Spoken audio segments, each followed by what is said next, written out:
మన ముఖ్యమంత్రి చంద్రబాబు నాయుడు గారు రాష్ట్రాన్ని త్వరితగతిగా అభివృద్ధి చెందేందుకు మరొక కొత్త ప్రణాళికతో ముందుకొచ్చారు. ఏంటంటే అది రాష్ట్ర అభివృద్ధికి 3 జోన్లు అంట. సమగ్ర వికాసానికి ప్రాంతాల వారీగా ఏర్పాటు.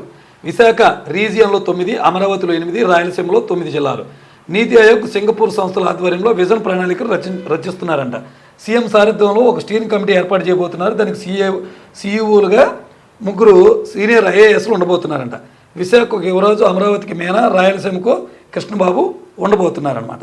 అంటే గతంలో జగన్మోహన్ రెడ్డి గారు 3 రాజధానులుగా ఎలా చేద్దాం అనుకున్నారో ఇప్పుడు ఈయన జోన్ల మాదిరిగా చేయబోతున్నారు, కొన్ని మార్పులు చేర్పులు చేసి.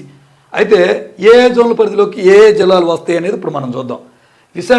విశాఖ ఎకనామిక్ రీజియన్గా శ్రీకాకుళం, విజయనగరం, విశాఖపట్నం, అనకాపల్లి, అల్లూరి సీతారామరాజు, పార్వతీపురం, మన్యం, అలాగే తూర్పుగోదావరి జిల్లా, కాకినాడ, డాక్టర్ బిఆర్ అంబేద్కర్ కోనసీమ జిల్లాలు విశాఖ జోన్లోకి రాబోతున్నాయి.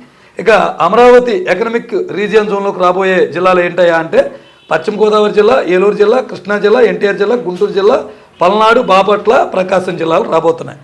అలాగే రాయలసీమ ఎకనామిక్ రీజియన్గా ఏ జిల్లాలు రాబోతున్నాయంటే పొట్టి శ్రీరాములు జిల్లా, నెల్లూరు జిల్లా, అలాగే కర్నూలు జిల్లా, నంద్యాల జిల్లా, అన్నమయ్య, వైఎస్ఆర్ కడప, అనంతపురం, శ్రీ సత్యసాయి, అలాగే చిత్తూరు, తిరుపతి జిల్లాలు రాబోతున్నాయి అన్నమాట.